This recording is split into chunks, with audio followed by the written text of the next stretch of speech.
Hi there, Mr. Sutton here, bringing you the Algebra 2 Chapter 4 Quiz 1 Review Solutions on Polynomials Part 1. For this problem, they're asking us to graph the h function using a table of values. So we are going to graph all of the values from x equals -2 to +2, all the integer values in that range. So we really just have to plug these into the h function, see what they come out to, and use those as points on a graph. So let me pull up Desmos because this is going to be some larger numbers here to deal with. So we've got, let me write the h function in there also. So we've got h of x equals 6x to the 5th plus x squared minus 5. And now I can just plug whatever I want into h. Let's start with -2. Comes out to -193. And then if we plug in -1, that's -10. Plugging in 0 is pretty easy. That just zeroes out everything with an x, so that's just -5. And if I plug in 1, that's also pretty easy. That's just 6 plus 1 is 7, minus 5 is 2. And I'll plug 2 in on the calculator, because why not? That comes out to 191. Glad I didn't do that one by hand. All right, so let's graph all this out. Now, when we're graphing this, we just have to adjust our scale a little bit. The x values are fine going from roughly -2 to 2. For the y values, I'm thinking go from maybe -200 to +200, going by 10s or 20s, whichever seems to fit. 20s I think will do.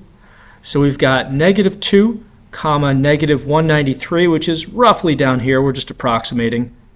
And then -1, -10 is about halfway, half a grid line. 0, -5 is right here. 1, 2 is just above the x-axis on this scale. And then 2, 191 is about halfway between 180 and 200, all the way up here. Now, where are we before and after? I mean, it looks like this is like a lower left to upper right sort of function, but just to be on the safe side, let's look at our end behavior. So we have a positive x to an odd power. That's going to give us an up line sort of end behavior where we are starting low and ending high. So we're going to start down here, go through all our points, and end above this last point. To simplify this problem, we have to subtract these polynomials, and to do that we have to first distribute whatever we need to distribute to these parentheses. This first one, we're just distributing a visible 1, so that goes away for free basically. Nothing changes inside.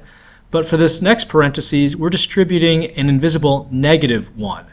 So this is going to be negative or positive 8x squared. And then this will be minus 4x and minus 3. Combining like terms now, 4x cubed, there's no other cubic term, so we'll just rewrite that one. And then we have -12x squared plus 8x squared. That's going to be -4x squared. There's only a single linear x term, so -4x kind of stands alone there. We got a lot of 4's here. And then -5 minus 3, that's going to be -8. To simplify this product, we have to distribute everything in the first parentheses to everything in the second parentheses. So I'm just going to rewrite this first as s squared times s minus 3 plus 6s times s minus 3 plus 8 times s minus 3.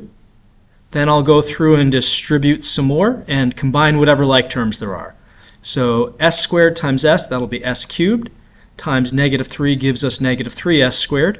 Next up we have 6s times s is 6s squared, and then 6s times -3 is -18s, and then we have 8s minus 24. So for like terms, s cubed is the only s cubed, so we're going to just rewrite that. We have a -s squared plus 6s squared adds up to 3s squared. And then -18s plus 8s is -10s. And then this minus 24 is still there. For this problem, they want us to do this division using synthetic division. So we're going to start by writing the coefficients of the dividend here. So we have a -1 for the -x to the 4th, -3 for the -x cubed. We're missing an x squared, so we need a placeholder 0 in there for that. And then we have a 6 and a 16. For my k value that I'm going to divide everything by here, I've got a -3 because that zeroes out the x plus 3. So negative 3 goes in the box there. Let me leave some space, draw my line for synthetic division.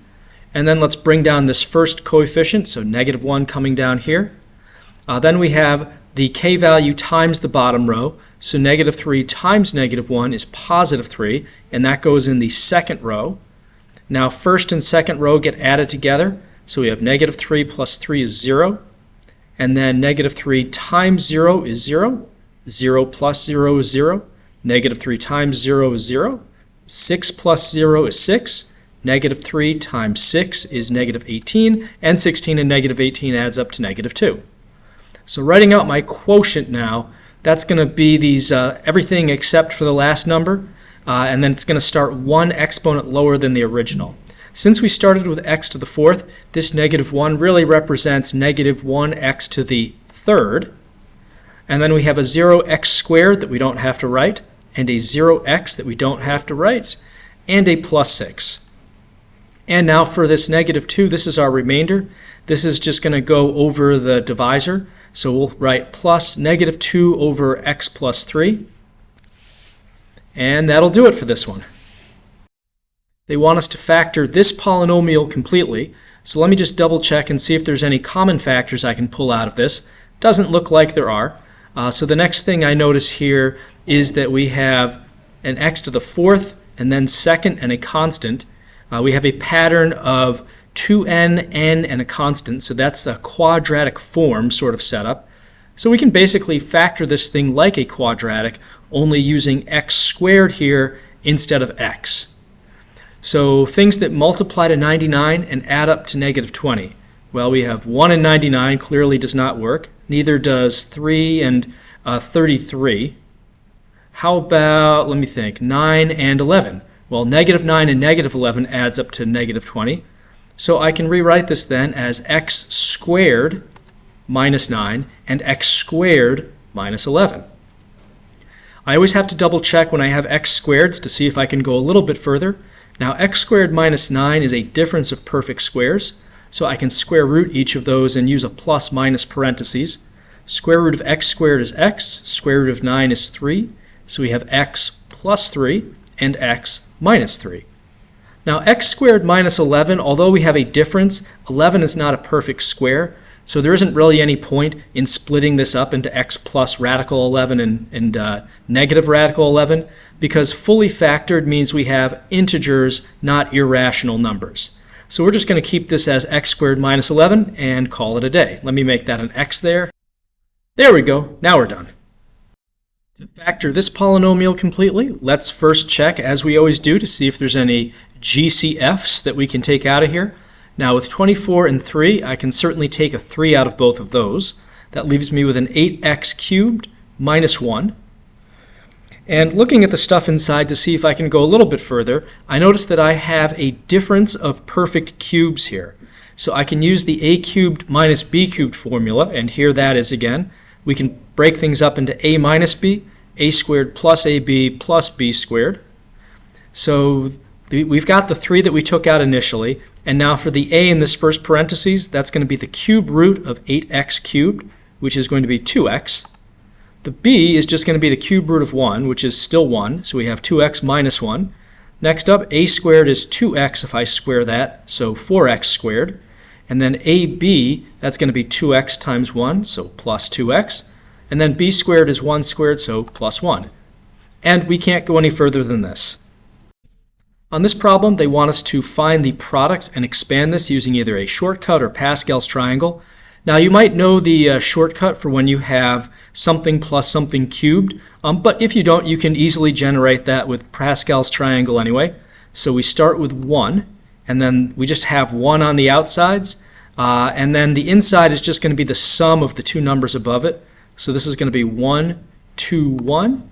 We've generated rows 0, 1, and 2 of Pascal's triangle. To deal with something to the third power, we also need the third row. So we're going to have 1, and then 1 plus 2 is 3. We've got another 3 here, and then 1. So these give us the coefficients of the shortcut formula that we would use in this situation. So we're going to have 1a to the third, b to the 0, and we don't have to write the b to the 0, plus this is going to be 3a squared b to the first, and then we've got 3, a to the first, b squared, and finally 1, a to the 0, which we don't need to write, b cubed. So we're just going to plug 2m and n in for a and b in the shortcut formula. A cubed is just 2m if I cube that, plus we've got 3 times 2m squared times n, plus we have 3 times 2m times n squared, and then finally b cubed is n cubed. So just simplifying this a little bit more, this is going to be 8m cubed, and we have to square this 2m first, so that's going to be 4m squared.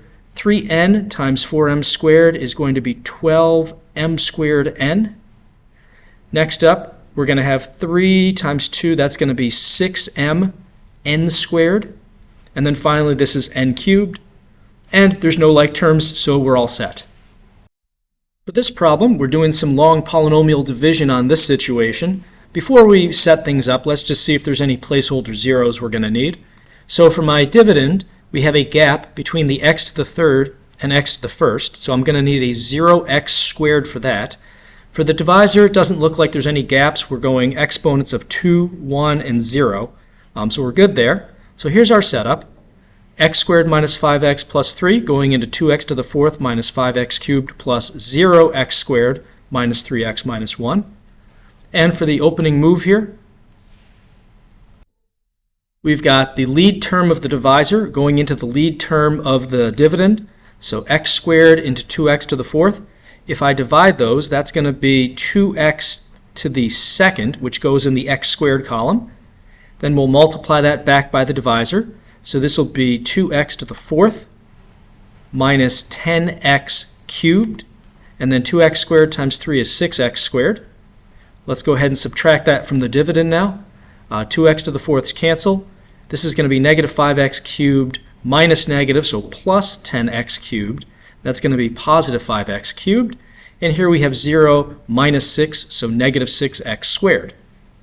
Next, let's bring down the next term from the dividend, so negative 3x is coming down. And we have x squared now going into 5x cubed. 5x cubed divided by x squared is going to be 5x, which goes above the x here in the x column, and that's positive. Multiplying that back out, we have 5x squared, or cubed rather. 5x times negative 5x is negative 25x squared, and then 5x times 3 is 15x. Let's go ahead and subtract all of that. So x cubes are gone. We have negative 6 plus 25, so 19x squared. And then negative 3 minus 15 is negative 18x. Let's bring down our last dividend term of negative 1. And now we finally do x squared into 19x squared, which goes 19 times. Multiplying that back out, we have 19x squared minus, this is going to be 95x. And then 19 times 3, that's going to be, I think, 57. Let's subtract all that. 19x squareds are gone. We have negative 18 plus 95, which is 77x. And then negative 1 minus 57 is negative 58.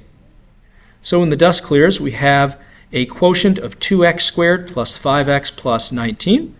Plus we have our remainder of 77x minus 58 over the divisor x squared minus 5x plus 3.